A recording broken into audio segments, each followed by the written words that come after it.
Assalamualaikum warahmatullahi wabarakatuh. Perkenalkan, nama Ibu Nursari, mahasiswi jurusan Tadris Biologi UIN Antasari Banjarmasin. Di sini, sebelumnya Ibu sudah men-share link presensi kalian di grup WA. Jadi silahkan bagi kalian yang belum diisi ya. Lalu, sebelum masuk ke pembelajaran, alangkah baiknya kita berdoa terlebih dahulu agar pembelajaran kita pada hari ini berjalan dengan lancar. Berdoa dimulai.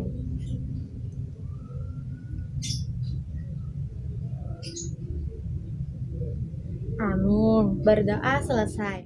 Tujuan pembelajaran kita pada hari ini adalah setelah proses pembelajaran, peserta didik mampu memahami dasar klasifikasi makhluk hidup, mengklasifikasikan makhluk, dan menyebutkan beberapa ciri makhluk hidup dengan tingkat kebenaran 70%.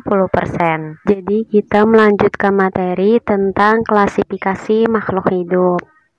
Dasar-dasar klasifikasi.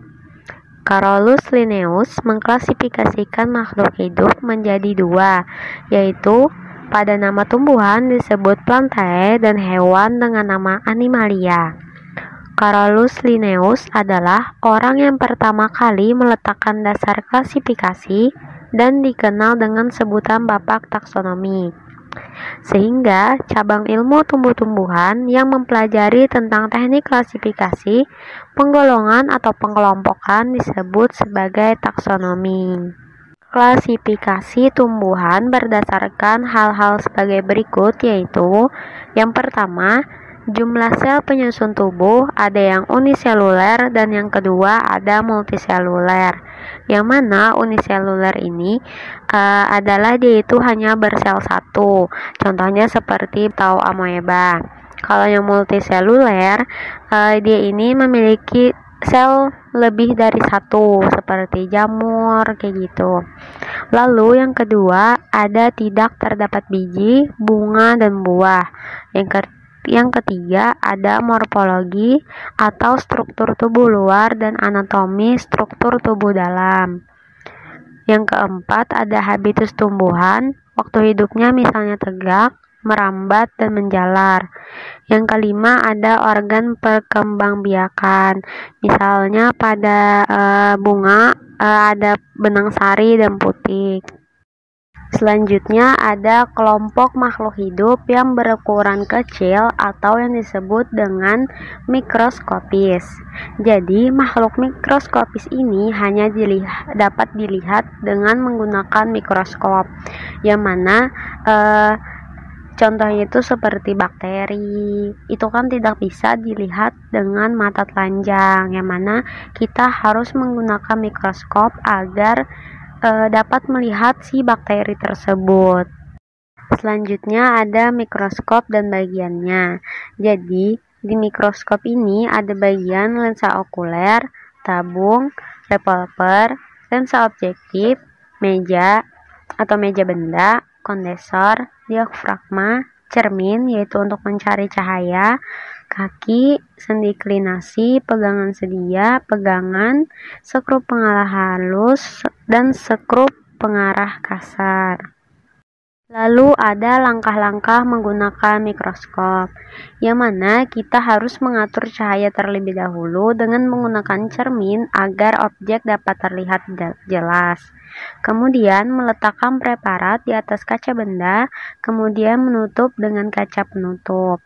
Jadi preparat itu misalnya kayak sejenis daun kayak gitu nah. Daun itu yang mau diteliti, lalu daun itu diambil yang setipis mungkin dan ditaruh di atas kaca benda, kemudian ditetesi dengan sedikit air, lalu ditutup dengan kaca penutup. Setelah itu meletakkan kaca benda tersebut di atas meja benda tersebut dan menjepitnya dengan penjepit tadi. Kemudian menurunkan lensa objektif secara perlahan dengan menggunakan pemutar kasar. Kemudian menggeser ke kanan, kiri, atas, dan bawah kaca benda tersebut sampai preparat terlihat di lensa. Jadi kita itu harus menggeser si kaca benda tadi lewat penjepit itu, nah kayak diputar-putar kayak gitu, nah ke atas, ke bawah, kiri dan kanan sampai si preparat itu terlihat di lensa. Kemudian mengamati preparat dan sambil menggunakan pemutar halus agar lebih terlihat. Jadi bedanya pemutar halus dan pemutar kasar ini adalah kalau pemutar kasar ini dia itu memperjelas si preparat itu, sedangkan si pemutar halus ini dia itu kayak mempertajam lagi kayak gitu. Nah, selanjutnya ada kelompok Monera dan Protista. Yang pertama ada Kingdom Monera, yang mana Kingdom Monera ini yaitu bersel satu dan belum memiliki membran inti, atau bisa disebut dengan prokariotik. Dan yang kedua yaitu ada Kingdom Protista, yang mana Kingdom Protista ini yaitu bersel satu dan bersel banyak yang memiliki bentuk yang bervariasi. Jadi dia ini kayak sejenis menyerupai tumbuhan yang dapat memperoleh makanan dengan cara memakan organisme lain. Contoh Monera, yang pertama ada Escherichia coli atau kita bisa menyebutnya E. coli, yang mana bakteri ini berada di usus yang membantu pencernaan manusia. Lalu yang kedua ada Lactobacillus bulgaris. Jadi dia ini bermanfaat untuk pembuatan pada keju. Selanjutnya ada Anabaena azolla. Jadi dia ini sejenis kayak ganggang biru kayak gitu. Nah, dia itu bersimbiosis dengan paku air untuk mengikat nitrogen pada si paku air tersebut. Lalu ada Salmonella typhi. Jadi dia ini suatu virus yang menyebabkan penyakit tipes. Selanjutnya ada contoh protista. Yang pertama ada ganggang hijau. Jadi ganggang hijau ini dia itu memiliki pigmen yang dominan dengan klorofil. Jadi kan klorofil itu kan menghasilkan warna hijau, sehingga ganggang ini berwarna hijau. Lalu yang kedua ada ganggang coklat. Dia ini memiliki pigmen fokusantin yang memberikan warna coklat pada ganggang tersebut. Lalu yang ketiga yaitu ada ganggang merah, yang mana ganggang ini memiliki pigmen picoerythin yang memberikan warna merah. Lalu ada ganggang keemasan. Jadi ganggang keemasan ini yaitu pigmennya berupa karoten yang memiliki warna keemasan. Selanjutnya ada amoeba. Jadi amoeba ini ada jamur lendir dan juga jamur air. Dalam siklus hidupnya, si jamur lendir ini menghasilkan sel-sel yang hidup bebas. Jadi dia itu bila kekurangan makanan, sel-sel bebas tersebut membentuk massa yang berlendir. Jadi itu yang menyebabkan si jamur ini berlendir. Kemudian ada jamur air. Jadi si jamur air ini hidupnya itu bebas. Terus makanan yang diperolehnya itu dari sisa-sisa tumbuhan di danau atau di kolam. Jadi makanya jamur ini berada di air karena dia itu memperoleh makanannya dari sisa tumbuhan di danau ataupun di kolam. Kita masuk ke kelompok jamur atau bisa disebut dengan fungi. Jadi pengertian fungi atau jamur adalah konsumen yang sekaligus decomposer, yang mana artinya decomposer ini adalah si fungi ini dia itu misalnya menetap pada batang pohon yang sudah lapuk atau mati. Jadi dia itu mengubah si batang pohon yang sudah mati tersebut untuk mengurai agar menjadi nutrisi sehingga dia dapat hidup di batang pohon yang lapuk tersebut. Jadi fungi tidak dapat membuat makanannya sendiri karena si fungi ini tidak memiliki klorofil. Jadi dia ini tidak dapat membuat makanannya sendiri, yang mana dia itu tergolong parasit dan sapropit. Artinya dia itu hidup di tempat kayak di tempat yang si kayu lapuk tadi kan itu kan tergolong parasit atau saprofit, artinya dia itu menyerap nutrisi ataupun berdiam diri di tempat orang kayak gitu. Nah, anggapannya itu kayak tidak bisa hidup sendiri kayak gitu. Nah, selanjutnya ada klasifikasi fungi yang mana ada divisi zygomicota. Jadi divisi zygomicota ini yaitu tubuh zygomicota terdiri ada benang hifa dan bersekat melintang, tetapi ada pula yang tidak bersekat melintang si hifa tersebut. Contohnya itu jadi zygomicota ini adalah jamur yang berada pada si tempe. Selanjutnya ada divisi ascomycota. Jadi jamur ini dapat menghasilkan spora ascus, yaitu spora hasil reproduksi seksual yang berjumlah 8 spora yang tersimpan di dalam kotak spora. Jadi kalau yang zygomicota tadi dengan hifa, kalaunya ascomycota ini dengan menghasilkan spora. Selanjutnya ada divisi Basidiomycota. Jadi Basidiomycota ini merupakan jamur multiseluler yang memiliki hifa bersekat. Jamur Basidiomycetes umumnya hidup sebagai saprofit pada sisa-sisa makhluk hidup. Misalnya serasa daun di tanah, merang padi, dan batang pohon yang mati. Jamur yang parasit hidup pada organisme inangnya, misalnya tumbuhan dan manusia. Jenis lainnya ada yang bersimbiosis dengan akar tumbuhan yang membentuk mikoriza. Contohnya yaitu pada jamur kuping. Selanjutnya ada divisi Deuteromycota. Jadi Deuteromycota ini berasal dari dua kata, yaitu deutero yang artinya urutan kedua atau tidak sempurna, dan mycota yang artinya fungi. Jadi ia adalah jamur kelas 2 atau jamur yang tidak sempurna.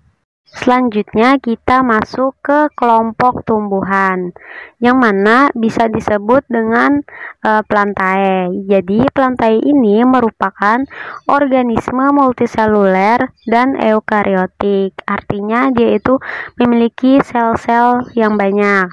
Jadi sel-selnya terlindung oleh dinding yang terbuat dari selulosa dan membuat klorofil yang terkumpul dalam plastida. Jadi si klorofil ini adalah pigmen yang mampu melakukan fotosintesis. Jadi tumbuhan itu menghasilkan makanannya sendiri. Yang pertama ada lumut, yang mana lumut ini adalah tumbuhan yang bertalus dengan tumbuhan berbatang.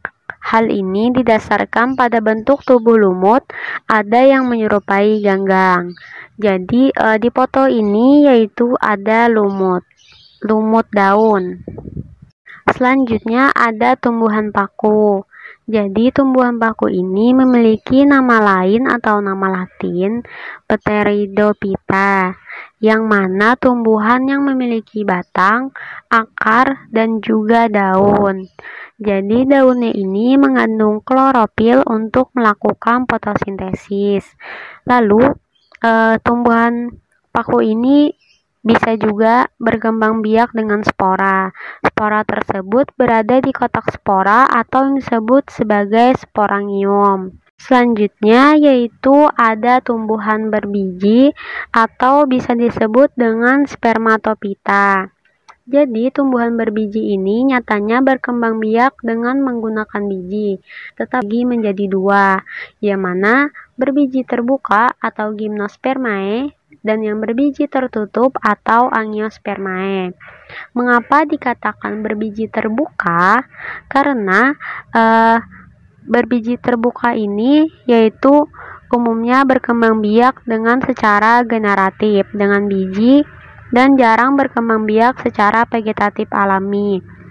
Jadi berbiji terbuka ini artinya tidak ditutupi oleh daging buah ataupun kulit buah. Jadi dia itu langsung bijinya itu kelihatan. Lalu dikatakan berbiji tertutup artinya biji tersebut berada di dalam, yaitu seperti buah pepaya tersebut, bijinya kan berada di sekitar daging buah dan di luarnya merupakan kulit buah tersebut. Makanya disebut dengan berbiji tertutup. Berbiji tertutup ini terbagi lagi menjadi dua, yang mana ada monokotil dan juga dikotil. Adapun perbedaan monokotil dan dikotil, yaitu pada tumbuhan monokotil, bijinya hanya berkeping satu, buahnya terbuka, daunnya sejajar, batangnya beruas, serabut, yang mana contohnya adalah si jagung. Sedangkan pada tumbuhan dikotil, bijinya itu berkeping dua, artinya pas dibelah menjadi dua bagian. Lalu buahnya itu tertutupi oleh kayak macam seludang kayak gitu. Nah kan kalau kacang kan ada lagi menutupinya. Terus tuh kayak biji mangga ada juga kan yang menutupi kayak sejenis seludang kayak gitu. Nah atau kayak pelindungnya itu. Nah kalau dibelah biji mangga tersebut memiliki keping dua. Lalu daunnya itu menjari, batangnya berkayu, akarnya tunggang, dan contohnya pada kacang tanah dan juga mangga tadi.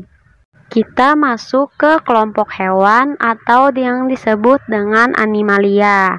Jadi hewan ini dia itu digolongkan ada menjadi hewan bertulang belakang atau vertebrata dan juga hewan tidak bertulang belakang atau avertebrata. Jadi, hewan tidak bertulang belakang, yaitu avertebrata, tidak mempunyai ruas tulang belakang. Susunan saraf terdapat di bagian perut, di bawah saluran pencernaan. Biasanya memiliki kelangkar luar atau disebut dengan eksoskeleton, dan otak tidak dilindungi oleh tengkorak.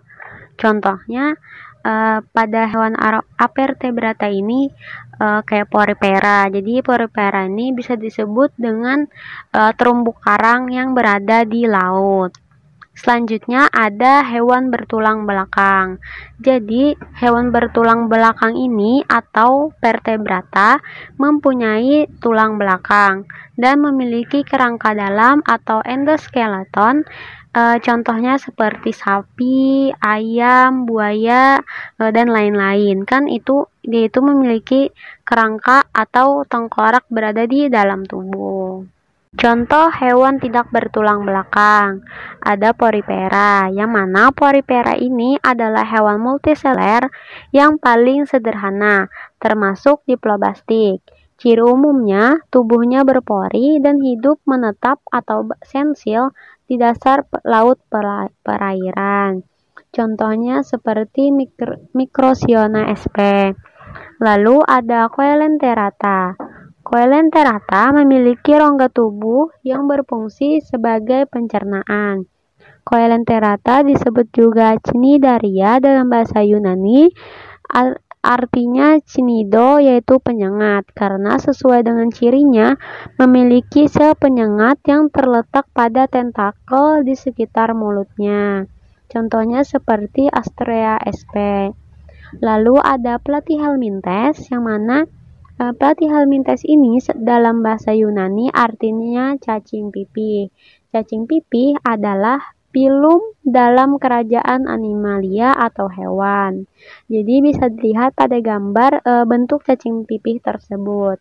Selanjutnya ada Nemathelminthes, yang mana bisa disebut cacing gilik, yang mana cacing gilik ini mempunyai badan simetris bilateral yang memiliki pencernaan baik dan tidak memiliki peredaran darah. Lalu ada Annelida, yang mana yaitu contohnya ada cacing tanah.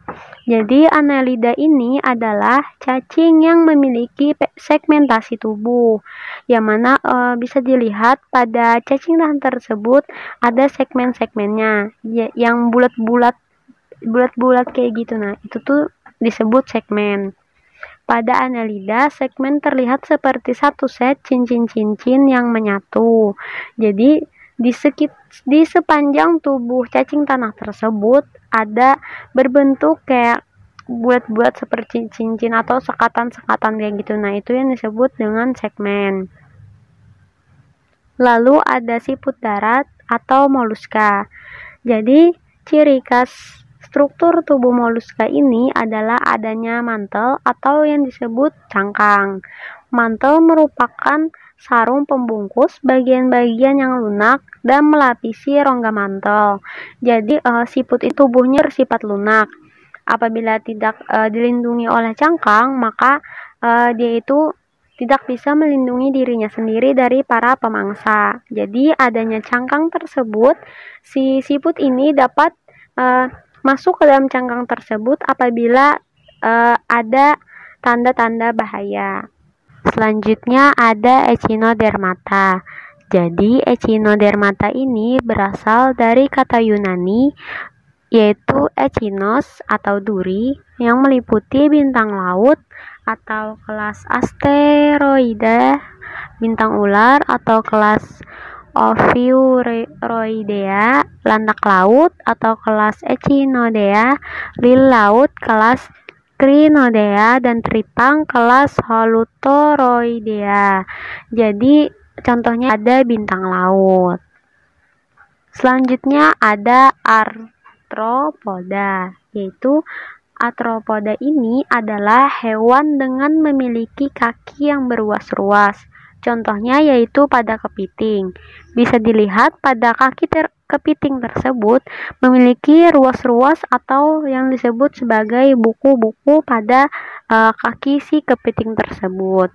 Contohnya yaitu pada udang. Udang itu kan memiliki kaki-kaki juga. Jadi kaki-kaki pada udang itu juga memiliki ruas-ruas atau berbuku-buku. Selanjutnya ada hewan bertulang belakang. Yang pertama yaitu ada kelas Pisces atau ikan. Jadi kelas Pisces ini terbagi lagi menjadi kelas Chondricites dan kelas Osteicites. Yang mana kelas Chondricites ini yaitu sesuai dengan namanya, rangka yang berada di dalam tubuh ikan atau endoskeleton terbuat dari tulang rawan. Yang kedua, mulut dan bagian hidung terletak di bagian ventral atau bawah pada si ikan tersebut. Mempunyai lidah dan rahang. Mulut yang berahang kuat terletak di bagian bawah tubuh. Lalu kulitnya bersisik atau disebut plakoid. Jadi sisik pada ikan ini bertulang rawan di mana sisik-sisik ini melekat satu sama lain dan juga berlendir. Lalu jantung beruang dua, yaitu sebuah serambi dan sebuah bilik. Hidupnya di laut dan bernapas dengan insang. Contohnya pada ikan pari tersebut. Lalu ada kelas Osteicites yang mana tubuhnya berbentuk agak oval meruncing dengan berbagai bentuk variasi. Kemudian mempunyai gelembung renang berfungsi sebagai paru-paru. Celah insang tunggal di sekitar sisi tubuh dengan penutup insang yang disebut operculum, yaitu contohnya pada ikan cupang tersebut. Selanjutnya ada kelas amfibia. Amfibi adalah hewan yang memiliki kelembapan kulit yang tinggi dan kulitnya ini tidak tertutupi oleh rambut, dan dia ini mampu hidup di air dan di darat, yaitu dia ini hidup di dua alam. Adapun ciri-cirinya yaitu mengalami metamorfosis lengkap atau sempurna dari telur lalu menjadi kecebong, berudu, lalu menjadi beratu kataknya itu jadi sampai dewasa kayak gitu. Nah, tidak kayak langsung jadi dewasa. Jadi dia ini dari telur dulu, lalu dari habis itu dari kecebong, berudu, lalu menjadi katak kecil, katak dewasa. Jadi dia itu bertahap, itu disebut dengan mengalami metamorfosis lengkap atau sempurna. Lalu telurnya itu diletakkan di air, kakinya berselaput, kulitnya berlendir, dan hidup di dua alam. Selanjutnya ada kelas reptilia. Jadi kata reptilia ini berasal dari kata reptum yang berarti melata. Reptil adalah hewan darat pertama yang sepanjang hidupnya bernapas dengan paru-paru. Adapun ciri-cirinya yaitu bertulang belakang, kulit bersisi kering atau dilindungi kulit dengan lapisan bahan tanduk. Artinya kulitnya tersebut dia itu sangat tebal karena memiliki lapisan bahan tanduk. Jadi kayak sangat tebal kayak gitu kulitnya. Apabila ditusuk pada permukaannya tidak mengalami luka. Tetapi apabila ditusuk lebih dalam lagi baru mengalami luka. Jadi kulit tersebut sangat tebal. Jadi bila ditusuk cuma di permukaan tidak mengalami luka. Jadi dia itu bernapas dengan paru-paru, biasanya bertelur. Beberapa reptilia mempunyai 4 kaki dan beberapa lagi tidak berkaki. Jadi yang mempunyai 4 kaki yaitu seperti adanya bunglon, kadal, terus tuh seperti buaya. Lalu yang tidak berkaki itu ya misalnya tadi seperti ular. Lalu ada kelas apes. Jadi apes ini adalah hewan yang tubuhnya tertutup bulu, tidak memiliki gigi, berjalan dengan 2 kaki dan memiliki struktur tulang yang termodifikasi untuk terbang. Adapun ciri-cirinya, tubuhnya terbungkus oleh bulu, mempunyai 2 pasang sebagai sayap, dan mempunyai paruh, yaitu bisa dilihat pada contoh di samping adalah kelas apes tersebut adalah burung. Adapun yang lainnya seperti ayam, lalu itik, bebek, angsa itu juga termasuk kelas apes. Selanjutnya ada kelas mamalia. Mamalia adalah kelompok yang tertinggi dari dunia hewan. Istilah dari mamalia tersebut berhubungan dengan kelenjar mamae atau kelenjar susu pada hewan betina untuk menyusui anaknya. Adapun ciri-cirinya, tubuh umumnya tertutupi rambut, kulitnya berkelenjar. Pada betina terdapat kelenjar mamae atau glandula mamae yang mana yang tadi disebut adalah kelenjar susu. Lalu mulut umumnya bergigi, diafragmanya yang memventilasi paru-paru. Kemudian mempunyai kantung amniotik. Setelah itu gigi umumnya terbagi menjadi 4 tipe, yaitu gigi seri, gigi taring, gigi premolar, dan gigi molar.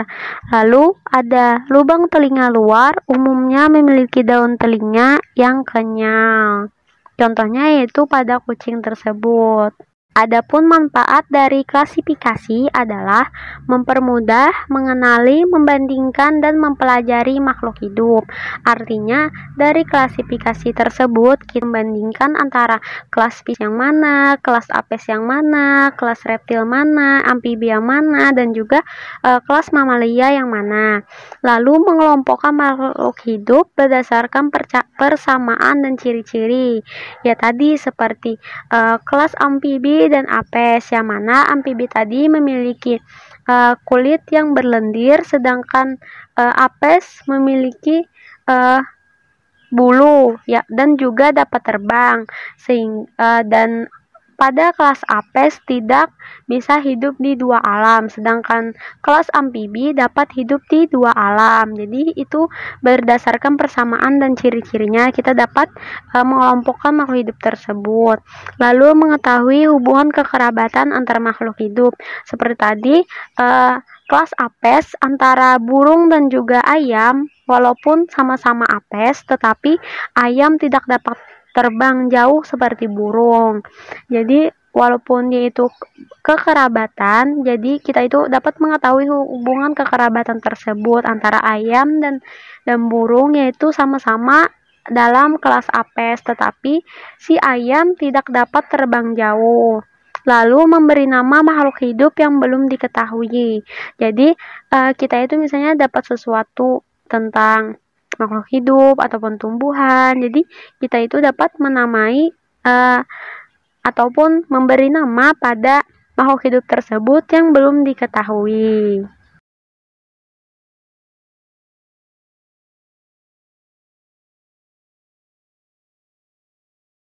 Kesimpulan yang kita dapat adalah dasar-dasar klasifikasi menurut Carolus Linnaeus mengklasifikasikan makhluk hidup menjadi dua, yaitu tumbuhan dengan nama lain Plantae dan hewan dengan nama lain Animalia.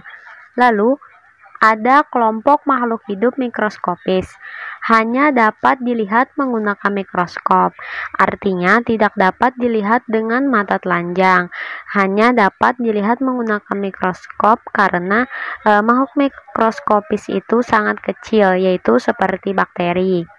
Lalu ada kelompok Monera dan Protista. Kelompok Monera adalah dia ini merupakan kingdom Monera dan juga kingdom Protista, yang mana kingdom Monera ini yaitu dia itu hanya bersel satu, dan kingdom Protista dia itu bersel satu atau bersel banyak. Contohnya pada kingdom Monera ada Lactobacillus bulgaris yang bermanfaat untuk pembuatan keju.